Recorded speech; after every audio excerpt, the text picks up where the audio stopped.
other shows we have for you to enjoy at myclassicradio.net. The Avengers was most certainly not a household name in South Africa prior to the radio series. With no national television service until 1976, the mechanism simply was not present in the country to show television programs to mass audiences. While many other countries reveled in the filmed adventures of John Steed and company, South Africa was not equipped to join in the fun. The series took Britain by storm and made a major impression in the American markets, being that greatest of rarities, a British series given a network transmission slot. However, as a filmed series, rather than a videotaped one, The Avengers was able to gain a modicum of exposure in South Africa through film rentals. Come and listen at myclassicradio.net.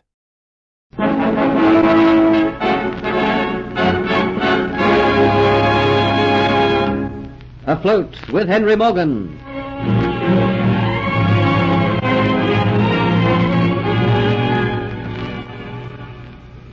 For 2 days, Hero watches and patiently tends to Geoffrey Hunter as he lies in the grip of the deadly fever. Tenderly, he administers to him the mixture he prepared from herbs and leaves. While Geoffrey lies so near death, Kitty waits for him to rescue her. She waits in vain, finally thinking that he has forgotten her. Diaz deserts from the Flying Gull, joining Kitty and Dolores in the stone hut. Eventually, Geoffrey recovers and goes at once to the hut to rescue Kitty, but he is too late. Diaz and Dolores have taken her, a helpless prisoner, with them on their way to Cuba. Under cover of night, Geoffrey and Hero get to Port Royal to give warning to Henry Morgan that Dolores knows his plans. But once again they are too late. Morgan has sailed. At the risk of their liberty, Geoffrey decides to appeal to Sir Thomas Motford. Sir Thomas and Colonel Atterbury enter Sir Thomas's study, and the Colonel sees a bulge in the curtains and, suspecting an intruder, fires his pistol. Hero falls, revealing Geoffrey standing behind him. So it's 2 intruders and not 1. Well, I'll fix the other party. Stop murdering. Let me see what you've done to my friend. What are you 2 men doing here? You think you can ransack the governor's home? We're here to see Sir Thomas Motford. No, you've not killed him. It's a pity. 1 nigger less wouldn't do any harm. He's a man the same as you are, and my friend. The ball from your pistol grazed the side of his head and stunned him. You haven't told us yet what you're doing here. My business is with Sir Thomas and not with a stranger. Haven't you recognized me yet, Sir Thomas? Your face seems familiar. Colonel Atterbury, bring that lamp forward so I can see in a better light. What? 'Tisn't possible. Did you think to conceal yourself with that growth of hair on your face, Hunter? Hunter? Do you mean Yes, to say... this is the man the island has been looking for. Where is she hiding, Hunter? What have you done with her and the necklet? Come, answer me, man. Where have you been all these days? Has the pursuit become too hot for you? You've come back to throw yourself upon my clemency? Ring the bell for some slaves to come and hold this man, Colonel. Sir Thomas, please, you must listen to me. Don't make a mistake now which you can't rectify. Don't do anything which you might regret. Regret? What could I regret? Especially when I have within my hands a scoundrel who took advantage of my hospitality, who foully schemed with a Spanish spy, the man who broke faith with the man who befriended him. You will be held until Captain Morgan comes back. I promised him the pleasure of dealing with you. But first you will tell me where that woman is hiding. Please, Sir Thomas, I've been very ill. I'm under a great strain. I can't make head or tail of what you're talking about. I have a story to tell you, but there are so many gaps which you have to fill in. The man is wasting our time by talking. I'll ring through for the slaves, Sir Thomas. Don't do that, sir. Why do you think we sneaked into your home like a couple of thieves, Sir Thomas? Because we have to see you. Because we have to get your help. Help? Why, the man's a raving lunatic. You thought tonight to sneak back into my house and help yourself to some other treasures. If we'd not been talking so late, you'd have succeeded. Where have you hidden that woman? I understand you're talking about the woman who posed as Antoinette de Lacy. As well you know, you scheming scoundrel. Didn't you, with her help, steal the Aztec necklet? Didn't you take it from Morgan's cabin and then give it the tavern wench Kitty who wore it? And then didn't you, together with the 2 women, disappear into the night? Oh, everything is at 6s and 7s. I can't make head or tail of anything. But I've come here tonight, Sir Thomas. I'm risking my very life in coming to you. Because Henry Morgan and his men are going to their deaths. They're going right into a trap. What poppycock is this you're talking? Lies to get you out of your predicament. You have told me that I, together with the woman who is here posing as your kinswoman, took from Captain Morgan the Aztec necklet. And then, with Kitty, we ran away together. Of course you did. It's quite obvious. So that's what the plot was. How cleverly it worked. Gradually everything is piecing itself together in my mind. I have not been with that woman at all. Do you expect us to believe that? I can prove where I've been. I've been working in the swamps. I was sent there as an escaped convict. Nonsense. That is something which you and your position can easily prove, Sir Thomas. Send one of your secretaries to the authorities. Ask them to send you the record of Geoffrey Hunter. You will find it there. I was recaptured and sent to the swamps the night the necklace was taken from Morgan's ship. I'm not telling you lies. You can prove I was in the swamps. You, an escaped convict? Oh. Well, what the devil are you doing here? If you'd been working in the swamps, Sir Thomas, you do everything you could to get away from there. As it was, I barely escaped with my life. If it had not been for my friend whom your companion has knocked unconscious, I wouldn't be here now. Sir Thomas, I think we should hear what this man has to say. He's forfeited his liberty by coming here. Therefore, he must have a serious message for us.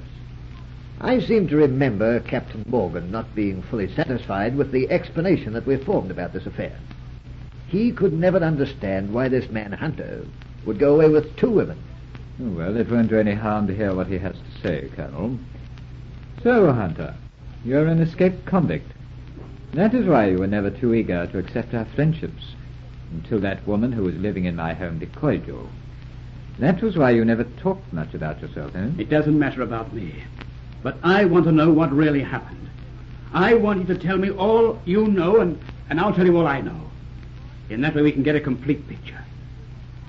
I have come here to save Captain Morgan, all his men, and his fleet of ships from falling into the merciless hands of the Spanish.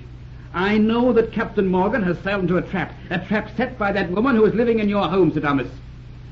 She obviously was a Spanish spy. She and a man called Diaz stole that necklace, of that I'm sure. Now I know you lie. Diaz has sailed with Captain Morgan. He took your place aboard the ship. I'll wager my liberty against your year's salary that I'm right. Then where are Diaz and this woman now? On their way back, with Kitty, from where that woman came. How do you know? Before I escaped from the swamp, my friend Hero here and I found an old stone hut lost in the jungle. Hiding in that hut was a Spanish woman who claimed to be Antoinette de Lacy. She was guarding Kitty, who was being kept prisoner. Fortunately, Kitty had been left alone in the hut, while this woman had gone for a stroll. Unfortunately, she came back too soon. But for the brief time I was there, Kitty told me that Dietz and this woman had kidnapped her, and that he was taking her back to some Spanish possession. I gathered from what she said that they had the Aztec necklet. Then the Spanish woman was seen returning to the hut. I had no time to hear anything further. But I promised Kitty I would come back and rescue her. And did you? Hero and I escaped from the swamps that night. But I was stricken down with fever. I only recovered yesterday morning. When I knew what had happened, I went straight to the hut, but we were too late. They'd gone. On their way back from wherever she came. She must have had a ship lurking offshore, Sir Thomas. If we're to believe this man's story, yes. Oh, we can soon check up and see when he was arrested. If it was on the night that the necklet was taken, we'll know he couldn't have had a hand in it. True, very true, but he must have taken it. Didn't he say that Hunter here was the only person who knew the necklace's hiding place? How do you explain that, Hunter? I can't explain it. Dietz and the other woman must have discovered it by accident. Why did this other woman run away? How did you people discover that she was an imposter? Well, I knew the real Antoinette de Lacy in England. I arrived in Jamaica unexpectedly. I called to see Sir Thomas the very night that the necklet was taken. Morgan was here. Morgan and I got to talking about Antoinette de Lacy, and we were soon at loggerheads. Morgan then realized that we were not talking about the same woman, so he believed she was an imposter. After saying good night to Sir Thomas, we watched in the garden, hoping that she'd come back, so that I could see her. But I, unfortunately, spoiled their little game because I found them there, demanded to know what they were doing, and brought them inside. While we were talking and they were telling me all their suspicions, the woman returned. She must have overheard us. She fled. I see. Then when she arranged to have the necklace stolen, she had no idea it would be necessary for her to go into hiding. She intended to stay here as your kinswoman, Sir Thomas, until it was time for her to meet the ship to take her back to her homeland. If what you're saying is true, and I suppose it is. You know, I'm being very generous in allowing you to tell me your story, Hunter, but it will be all the worse for you if I found any falsehood. I'll accept that risk. Tell me what else you know about that night. When the woman escaped, Sir Thomas, Captain Morgan, and I set off in pursuit. Well, she got away from it. Morgan then remembered a friendship with you and thought she might have gone to the Flying Gull to you. So we went to the ship. It was there Morgan discovered one of his crew dead in his cabin and the necklet gone. Yes. It was then that we were told that Kitty had been seen wearing the Aztec necklet for a while at the Dolphin Tavern the previous night. Morgan went straight to the tavern then, but Kitty had gone. Oh, I see. It was very convenient to have Kitty wearing the Aztec necklet at the tavern the previous night, have her missing the next morning, and have me missing too. The obvious conclusion was that I had taken the necklet and Kitty and had gone away. But you, Colonel, nearly upset the little plan because the Spanish woman had to go into hiding too. No wonder Captain Morgan was a little puzzled that I should take those two women with me, especially as he believed I'd given my devotion to the woman who called herself Antoinette de Lacy. I still can't make head or tail of what really happened, Hunter. By what I know, and from what you have told me, I can tell you everything. I was infatuated by the woman who was living in your house, Sir Thomas. To me, she was a symbol of something of which I thought I'd lost forever. I never thought I would again come into a home, such as you have, be entertained by such a person, be admired and flattered by such a person. I thought all that was gone for good. I let myself believe I'd fallen in love with her. But you were a member of a buccaneer's ship. Surely you must have been crazy to think you could fall in love with the woman whom we believed to be my kinswoman. It was crazy, and I knew it to be crazy, but I couldn't resist going back for a short while and getting a glimpse of that life which I had lost. I'm used to the nice things of life, Sir Thomas. I was born to them. Coming here into your home, being accepted as your guest, sitting down to your table, living was like living a new life. I believed the sincerity of this woman who called herself Antoinette. I believed that she was in love with me. Of course, now I know it was just to serve her own plans, to get my knowledge from me. Against my better judgment, she persuaded me to give her my love until I sailed away with Captain Morgan. Hunter, before you go any further, I think perhaps you'd better tell me for what crime it was you were sent out here from England. What is the story behind Geoffrey Hunter's exile? What crime could this man have done to warrant such a punishment? Listen to the next exciting episode of Afloat with Henry Morgan.